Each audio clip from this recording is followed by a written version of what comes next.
अस्सलामुअलैकुम, कैसे हैं तमाम दोस्त? ठीक हैं? मैं उम्मीद करता हूं आप ठीक हैं। मैं भी अल्लाह की रहमत से ठीक हूं। तो आज का जो मेरा टॉपिक है, आज मैं बहुत ही खूबसूरत आपके साथ चंद हारमोनियम के मुतालिक बातें शेयर करूंगा। जैसा कि हमें दाएं हाथ का तो फिक्र रहता ही है, तो ये जो हमारा बैलों पे बायां हाथ होता है या जो लेफ्ट हैंड से बजाने वाले हैं, जो इनका राइट हैंड अपने बैलों पे होता है, बैलों का बैलेंस क्या होना चाहिए, ये बात बहुत अहम है। मुझे मेरे एक दो दोस्त हैं जिन्होंने फरमाइश की, तो मैंने सोचा कि आज इस बात पे भी रोशनी डालते हैं। दूसरी बात, क्या हारमोनियम बहुत ज्यादा स्पीड से बजाएं तो फिर ही अच्छा बजता है? इसके पीछे कौन सी चंद ऐसी चीजें हैं जो इसकी शर्त रहती हैं कि अगर आप उन चीजों को नहीं अपनाते तो कभी भी आपके काम में जायका पैदा हो ही नहीं सकता। तो व्यूअर्स, वीडियो बहुत मजेदार होने वाली है, वीडियो को आखिर तक जरूर देखिएगा और इसी तरह की वीडियो देखने के लिए हमारे चैनल को सब्सक्राइब कर लें, बेल आइकन के बटन को प्रेस कर लें ताकि हमारी हर आने वाली वीडियो आप तक आसानी के साथ पहुंचती रहे। और ये बहुत कमाल की बात है, आप यकीन माने कि ये जो आपका बायां हाथ होता है ना बैलों पे, हारमोनियम को जुबान देता है ये। अब आप सोच रहे होंगे कि हारमोनियम को जुबान देने में इस बाएं हाथ का क्या काम है।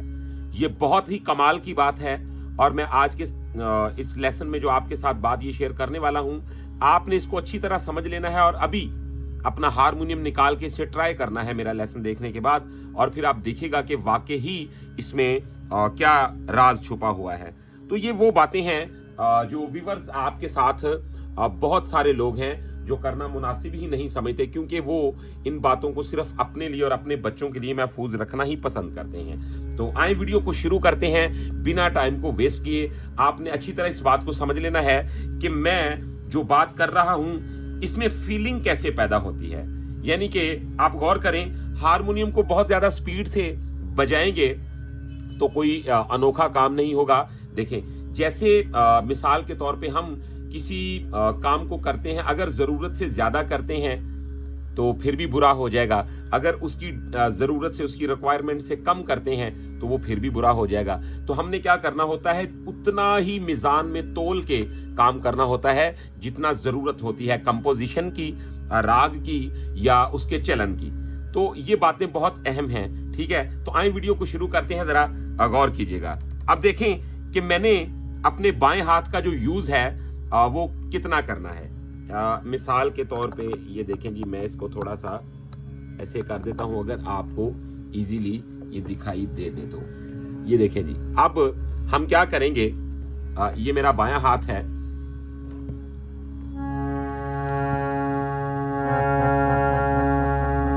ये मैंने सा को लगाया है। अब बहुत ज्यादा स्पीड की जरूरत नहीं, ठीक है। जैसा कि सुर मैं राग भैरवी बजाऊंगा, आसान आपके लिए कर देता हूं काम को ताकि आप इजीली इसको पिक कर सकें और इससे कुछ हासिल कर सकें। ये देखिएगा जी जरा,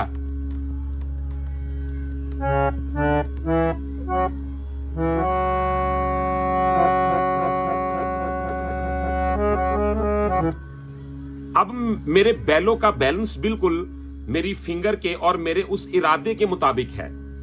आप यकीन माने कि ये बहुत बारीक बात है, आप इसे पिक करेंगे तो आपको समझ में आएगी। मैंने उतना ही बैलों को यूज किया है जितना मेरे ख्याल के मुताबिक उसको जरूरत है, जितने ऑक्सीजन की, जितना उसे फोर्स की जरूरत है। तो अगर मैं इसके खिलाफ काम करूंगा, मिसाल के तौर पे मैंने बैलो ज्यादा दे दिया कर, तो ये बिगड़ जाएगा। आप जितना प्यार से आराम से इसे देखेंगे, ये सुर उतना ही आपको आगे से अच्छा रिस्पांस देता है। तो ये देखें मैं क्या कर रहा हूं, तो ये मैंने हाथ छोड़ दिया है। तो अब थोड़ा सा मुझे जरूरत पड़ेगी और ऑक्सीजन की। कैसे? आगे इससे भी मुझे ज्यादा बैलेंस को इक्वल रखना होगा। कैसा?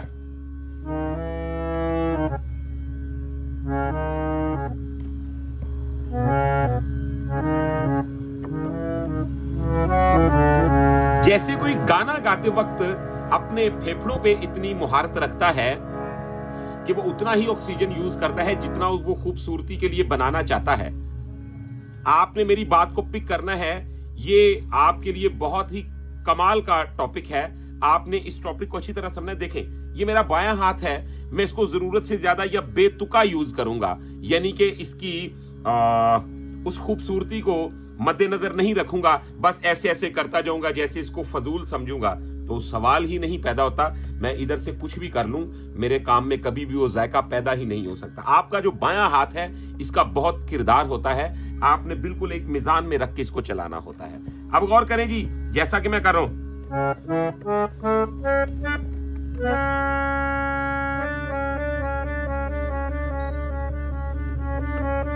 तो देख रहे हैं इसका जो बैलेंस कम हो रहा है, ये इसकी खूबसूरती को बढ़ा रहा है। फिर गौर से सुने,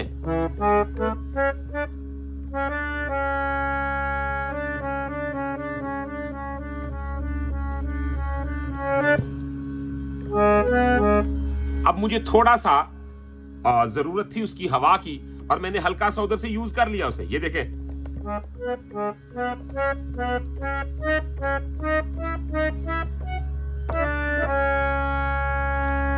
तो ये हाथ फ्री है मेरा।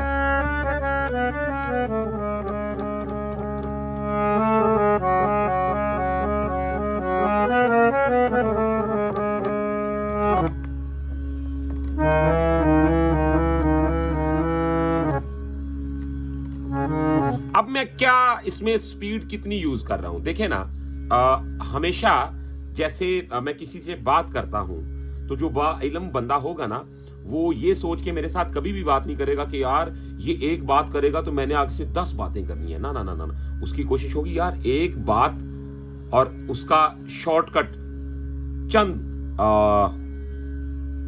अल्फाज यूज करूंगा, लेकिन ऐसा जवाब दूंगा कि उसमें सदियों का सबक होगा। और म्यूजिक भी ऐसे ही है। आप जितनी माकूल इसमें बात करेंगे, मिसाल के तौर पे देखिए ना, मैं बहुत ज्यादा फुर्ती नहीं यूज कर रहा हूं, लेकिन अल्हम्दुलिल्लाह मैं जो सुर यूज कर रहा हूं वो बिल्कुल किसी माने के साथ जुड़े हुए हैं, किसी टॉपिक के साथ जुड़े हुए हैं, किसी राग के साथ वाबस्ता हैं, जिसकी वजह से सुनने में आपको महसूस होगा कि राग भैरवी हाजिर हो चुकी है। तो आप गौर करें, जैसा कि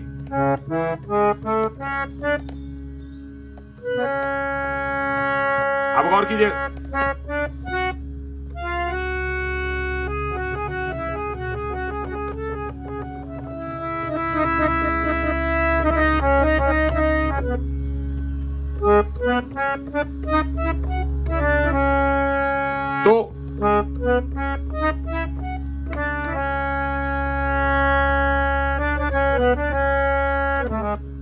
तो ये जो मैंने छोड़ा, ये डिजाइनिंग है। अब इसके साथ दूसरी कड़ी मिल जाएगी, तो ये सभी वर्दें आपस में जुड़ी हुई हैं।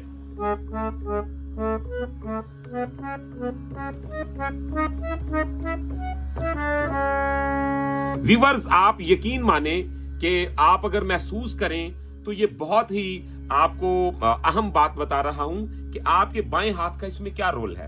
आप महसूस करें कि मैं उसके बैलेंस को ऐसा मेंटेन कर रहा हूं कि वो बिल्कुल ऐसे लग रहा है जैसे कोई गाना गा रहा है।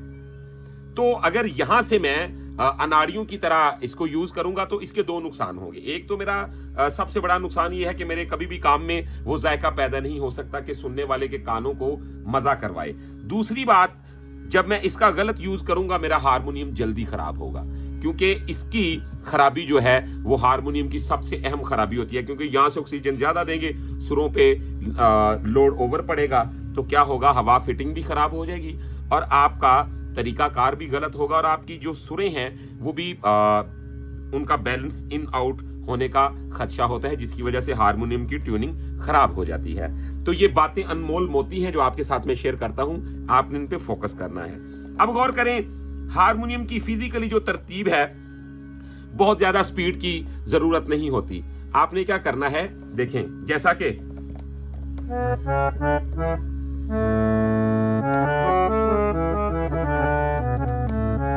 आपकी फिंगर ऐसा लगे कि इल्म की बातें कर रही हैं। अब देखिए ना, मैं अगर करता हूं,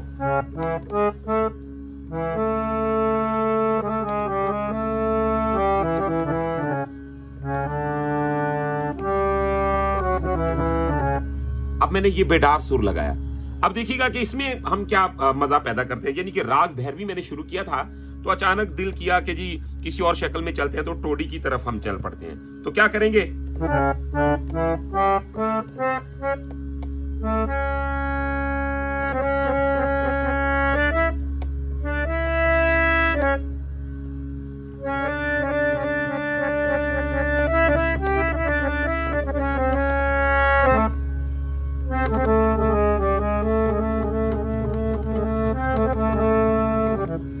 तो इसमें मेरे दोनों हाथों का कमाल चल रहा है।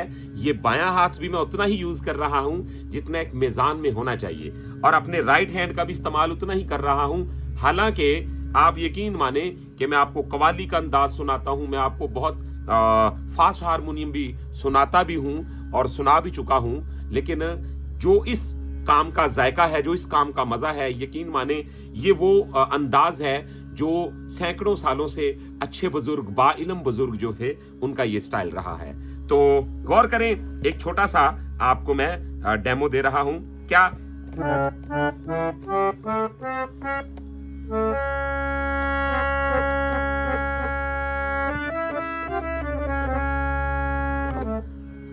अब आप देखिएगा कि इसका बैलेंस कितना मजे का रखता हूं मैं।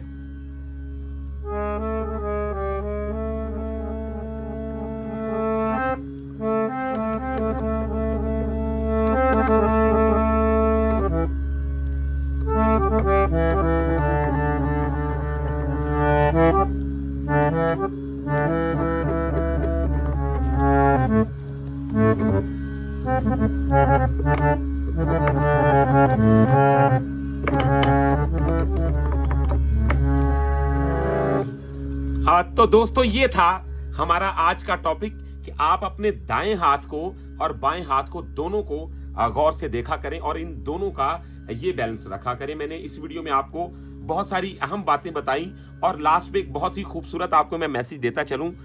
आप दो चीजों से हमेशा बच के रहें। एक तो वो ख्याल जो बंदे सोचते हैं, यार हारमोनियम कोई सस्ता जा ले लिए, हालिते स्टार्ट ही है। जब आपका स्टार्ट ही खराब होगा तो आपकी इब्तदा खराब है तो इंतहा भी खराब ही होगी। तो आप कभी भी हारमोनियम खरीदते वक्त अपने जहन में ये बात मत रखा करें, अगर आप एक अच्छा गाने वाला या बजाने वाला बनना चाहते हैं। तो अगर आपने ऐसे ही मतलब बेकार में कोई हरकत करनी है, तो फिर आप हारमोनियम लेते वक्त ये सोच लिया करें कोई पैड़ा जा ले लिए। देखिए, जब आप हारमोनियम बेसुरा लेंगे या बी क्लास लेंगे तो वो आपके डायरेक्ट ज़हनी सुर के साथ जुड़ा होता है। तो आपका बेसुरा औजार जो है वो आपकी तरबियत को बिगाड़ के रख देता है। अब बढ़ता हूं दूसरी बात की जानिब। जो लोग हारमोनियम मैकेनिक को पैसे देते वक्त रोते हैं, भाई नहीं आप इसकी ट्यून को रहने दें, बस इसका इतना सा ही काम कर दे। भाई घर पे ही रख लेता, क्यों लेके गया उसके पास? जो उसकी मेहनत है उसको पैसे दो, उसकी वजह, क्योंकि वो अच्छा ट्यून करेगा, अच्छा काम करेगा, आप उसे अच्छा बजाएंगे, आपको कोई फायदा भी होगा। तो जब आप मैकेनिक के पास लेके जाते हैं, आप कहते हैं ओ हो यार तू तो मेरे को 10,000 रुपया मांग लिया, बड़े ज्यादा पैसे नहीं। भाई कभी उसके पास बैठ के देखें, वो बहुत मेहनत करता है, वो एक एक सुर को ट्यून करता है। आप यकीन माने, वो जब इसकी हवा फिटिंग को बैलेंस करते हैं ना, तो उनको सुरों को मेंटेन करते हुए हमने देखा हुआ है ये सब कुछ। तो आप क्या किया करें, कभी भी अपने हारमोनियम की हवा फिटिंग का कॉपरेट मत किया करें। अगर हवा फिटिंग खराब है तो आपकी आदत भी खराब होगी। तो क्या करें, हमेशा अपने हारमोनियम की हवा फिटिंग को अच्छा रखा करें। दूसरी बात, हारमोनियम की जो ट्यून है इसमें कभी कॉपरेट मत किया करें। अगर आपका हारमोनियम बेसुरा है, फौरन मैकेनिक के पास लेके जाएं, ठीक है। तो कोशिश करके हारमोनियम जब भी खरीदें अच्छा खरीदें। व्यूअर्स, आज का मेरा टॉपिक इन जनरल बातों पे था। तो मुझे उम्मीद है कि वीडियो आपको पसंद आई है। अगर वीडियो पसंद आई है तो चैनल को सब्सक्राइब कर लें, बेल आइकन के बटन को प्रेस कर लें। इसके अलावा अगर आप हमसे प्राइवेट क्लास लेना चाहते हैं तो आप हमारा व्हाट्सअप नंबर नोट कर लें। हमारा व्हाट्सअप नंबर है 0321941495। तो इंशाल्लाह अगली वीडियो में मिलते हैं बहुत सारी इन्फॉर्मेशन के साथ। तब तक के लिए अपना रखिएगा बहुत सारा ख्याल। मुझे दीजिएगा इजाजत। अल्लाह हाफिज।